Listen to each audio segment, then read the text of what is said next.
All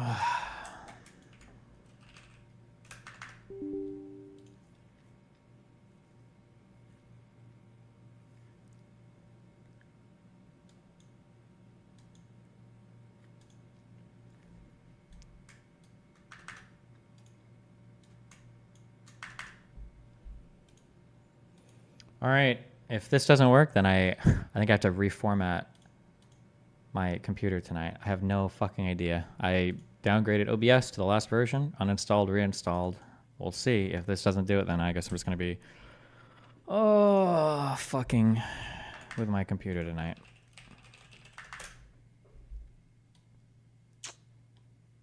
Why not stream from the studio? Oh, go downstairs? I don't have like a camera.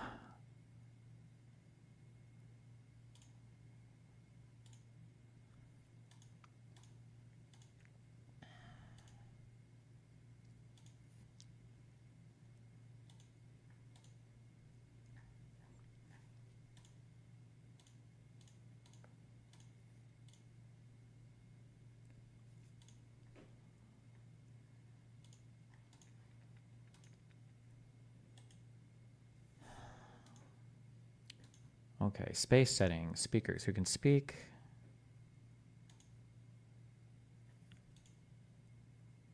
Manage space.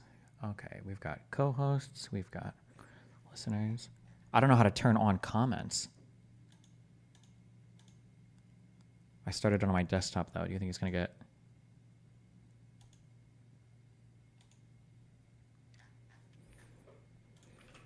How to turn on comments. Twitter, space, desktop.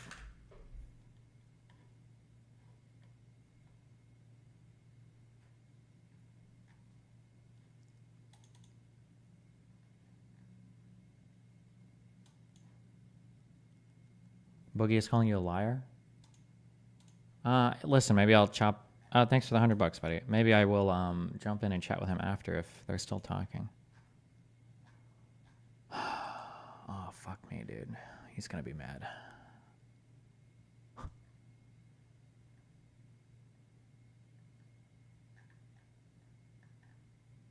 Invite speakers.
Okay, real quick, can you hear me?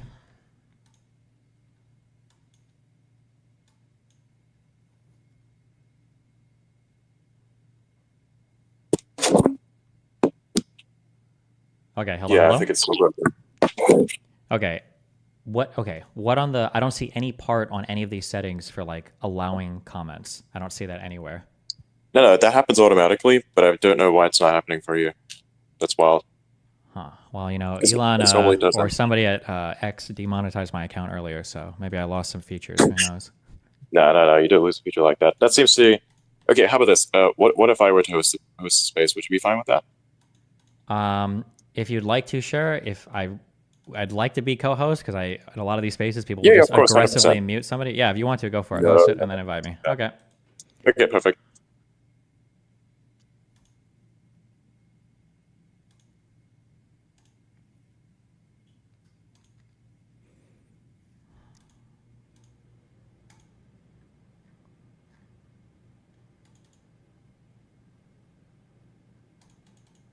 How does this guy know so much about spaces? Because I'm pretty sure he debates on these spaces, or he spends a lot of time on them, I think.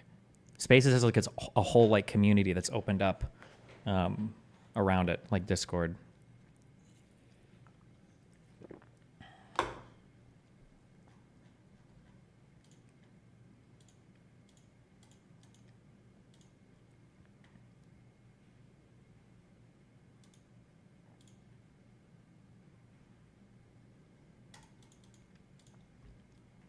Is it Elon Musk?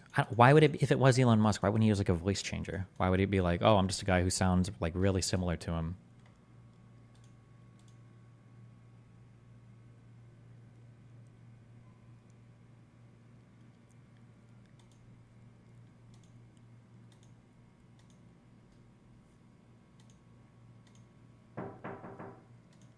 Hold on one sec. How much did Elon pay you to say that? Enough to fuck your mom.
Am I, when he hosts, am I supposed to like see an invite somewhere or?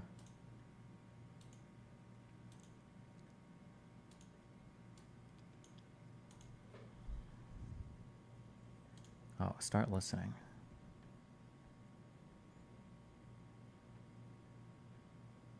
Oh yeah, the comment section is there, and it is being completely bombarded now. Yes. Yeah, from early comments, I was seeing like people asking me what if I'm conservative. No, I'm not. I have no political affiliation whatsoever. I'm kind of like an observer in a sense. And ironically, for an observer, you kind of have this issue of the observer effect, wherein you wishing to make a certain observation, also seeking that observation, causes an interference. So that's what you're seeing here, because obviously if you wanted to just be an observer, it's probably not one of the best ways to do it, given that you actually have an impact. But that is besides the point. Okay. I'm a listener. I don't know what to do. Am I supposed to ask to speak? Hold on. Oh, there it is.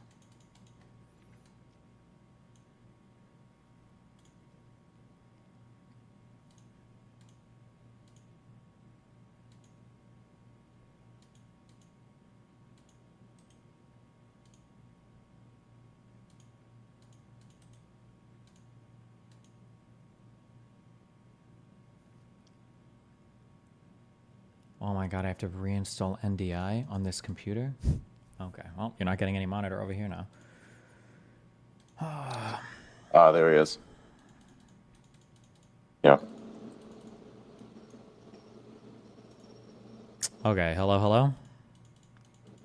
Hello, hello. Okay. Okay, perfect. Yeah, as you see that little blue, purplish thing there at the bottom right. That's what people enthusiastically always call the purple pill. So whenever somebody comments or wants to comment on the space, then they basically click on that, they write something, and then it shows up as a comment section. In the future, this will be, revamped a little bit as well to have additional features, but not now. Okay. I'm on the desktop version, so I don't think I see that particular thing, but I'll take your word for it. Oh, okay, cool. Yeah. Okay. Oh no, I've heard this white. So okay, so keep speaking about other operating systems. Okay, so real quick. So you mentioned being a neutral observer. Okay, here's a problem that I have with a lot of people that call themselves neutral observers. Feels like people that consider themselves neutral observers give so much credence and charitability to the right, and they give absolutely none of that to the left. And I think a good example is the conversation we just had about immigration. I don't think any mainstream Democrat, I don't think any lawmaker is saying like, we need open borders. We like the border situation right now. If that was true, I don't think Congress would have had the support to pass legislation to dramatically curb a lot of the asylum seeking that was happening at the border. That's not true. I've heard many people state that we need open borders so we can get more talent in, essentially, right? Because we need more workers. I think someone has actually used that as a legitimate talking point. I can't recall who exactly, but that had occurred. Okay. So generally in conversation, well, hold on. So the old me, I would have said I don't like to push for sources, but if you're going to make a statement that strong, I would have to know who's like a lawmaker or a Democrat leader that said we need open borders. I'd have to find it. I just saw a clip of this guy. Really, nothing more than that. Again, I tend to be not focused on politics practically at all. My main focus is essentially just technology. But, given the opportunity, yeah. Okay, I don't think any Democrat has called for open borders. If they did, can you explain why would they have the support in Congress to pass legislation to reduce immigration? When was this exactly? A few months ago, when the Lankford bill essentially was before Congress, and Donald Trump said, "Don't pass this."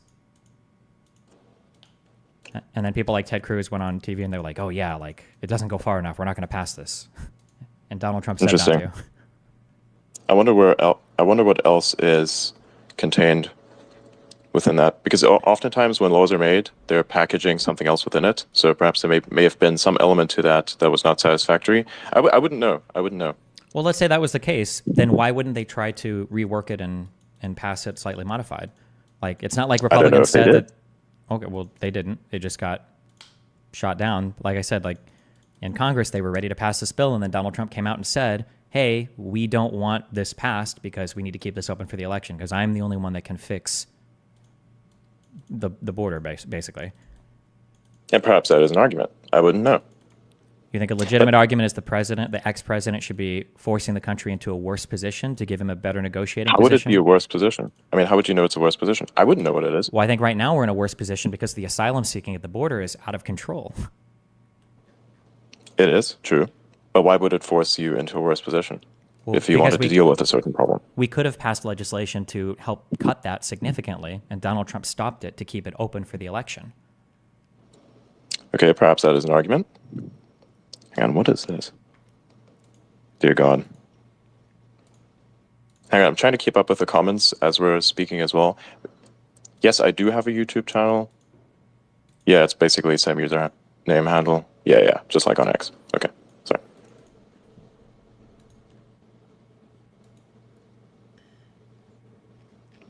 Damn.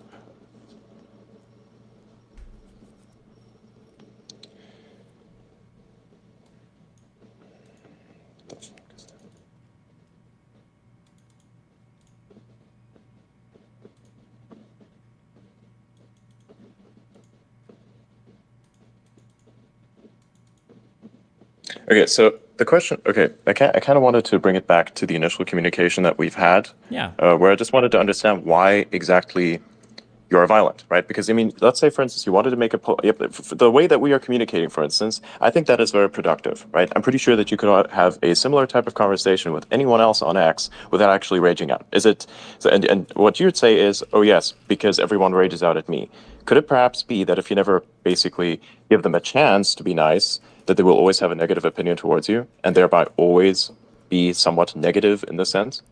So I would fight back against that. And I think that something that is poisoning our political discourse right now is the idea that as long as people aren't calling each other names, it's a productive conversation. I think that people in the center and conservatives have deluded themselves into thinking that anything that remains below a certain decibel level is somehow productive. But it's not. I think that the ideas and opinions that you just recently had about the border stuff were absolutely and completely and totally incorrect. The U.S. Border Patrol Union hates Biden. They endorsed that immigration plan that Donald Trump shot down. Donald Trump made our country measurably worse. All of us are worse off for it. The people that end up illegally immigrating, the people at the border that are trying to protect our state, U.S. citizens that are deprived of social spending and welfare, and the general security of the country has all decreased, all because Donald Trump shot down legislation that would have improved the security at our border.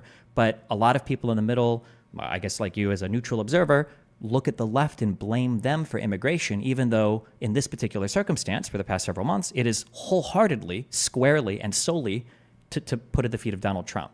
So having that little conversation that we did before I just did that, and saying that, well, that was a productive conversation. No, it wasn't. You didn't change your mind at all. You're not going to change your mind based on anything I say, and nobody listening is going to Oh, change their I mind. don't If make any condemnation of anything. No, I don't make any condemnation of anything. I'm just basically trying to get a kind of result out of you. I'm just basically prompting you. That's what I'm doing. That's Because I always fine. hear the same types of arguments. I just want to hear something different. That is the entire purpose of this conversation. Okay, what do you want to Hang hear? on, can you Something? give me a second? Sure thing. Go for it.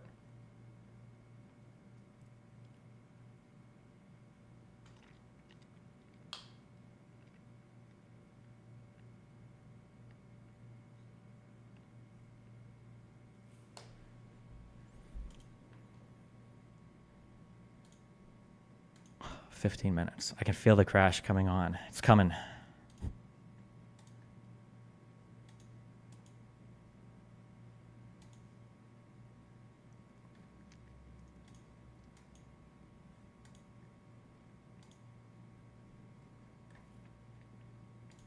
Okay, Mark, can you still hear me? Sorry, I had a call come in.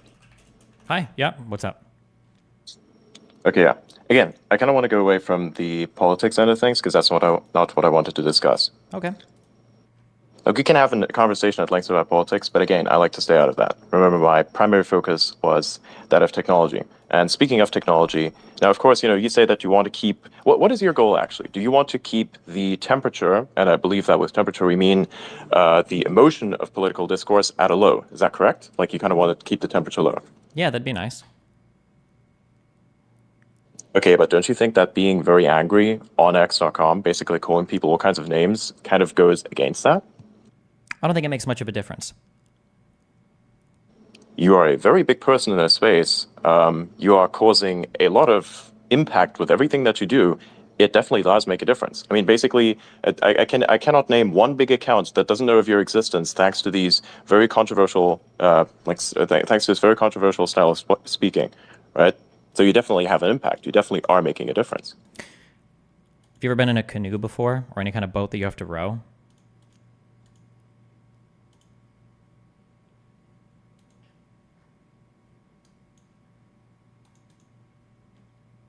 I cannot hear you for some reason. Have you ever been in any kind of a boat that you have to row, like a canoe? Yeah. Yeah. I think that when we talk about maintaining our political system, or when we talk about maintaining a certain political temperature, I think that it's like going forward in a boat that you have to row from both sides. If only one side rows, it doesn't matter how gently they do it, it doesn't matter how aggressively they do it, you're always going to veer off course. When you look at the political temperature that exists in a country, it's a function of how everybody is coming together and doing discourse. And I would argue that conservatives, especially through supporting people like Donald Trump, especially because they're supporting him for his rhetoric, which is absolutely fiery and is absolutely known for being as divisive as possible, it's what he does, I think that Republicans have made it impossible to have the temperature be low on any political conversation that happens in the United States. And when one side's not rowing, looking at the person on the other side and going, why don't you row more gently, doesn't get you any closer to moving in a straight line. Well, that's a very strange argument to make. Hang on a second. Hold up. Give me a sec.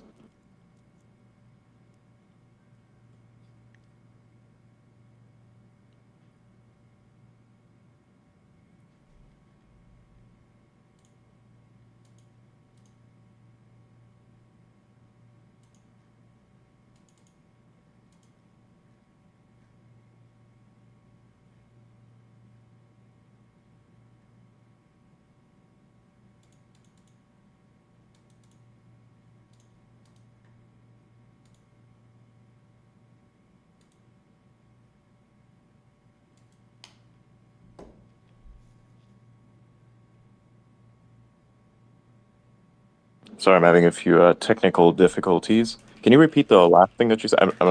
Yeah, Sorry. I think that when one side has driven up the climate of this country so high, it doesn't really matter what the other side does, your temperature is stuck there. The other side has dictated the minimum level of political discourse, and that minimum level is going to be supporting a guy who tried to insurrect the government and who's known for giving funny nicknames to his political opponents to demean and disgrace them.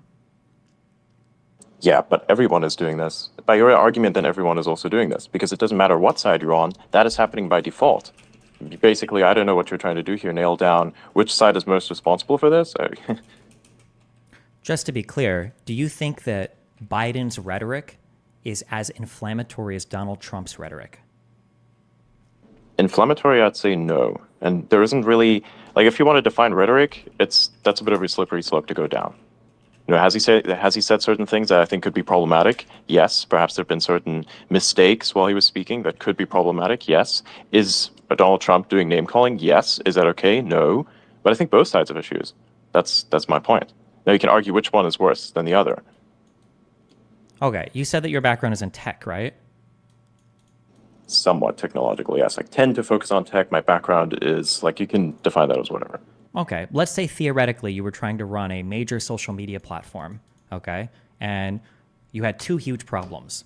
One is you've got a lot of engineers that are arguing in favor of refactoring huge parts of the code base because they think that it's too old or it's accumulated too much tech debt or whatever. Okay, that's one side, all right? And there's a huge argument over what should it look like going forward from a software development side.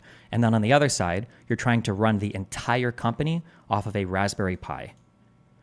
If somebody were to look at these issues and say, okay, well, we've got a big problem here, would you turn to that person and go, yeah, but I mean, like, both problems are, really huge. Both problems are contributing to this company not working?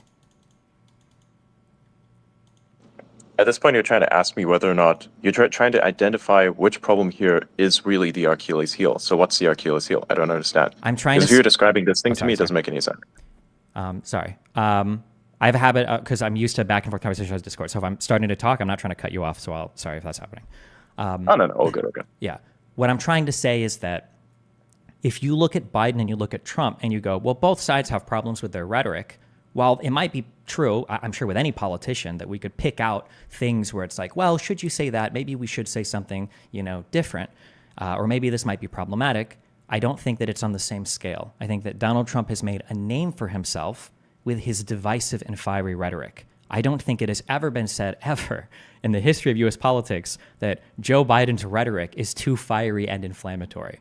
I think that Donald Trump is known for this, and moving away from just his speech patterns and the way that he conducts himself, we can look at like his results in Congress, and we can see that Biden has brought together people in a historic manner in a historically divided Congress where bipartisan legislation. Donald Trump was unable to do that. Perhaps. Okay, so now we're talking about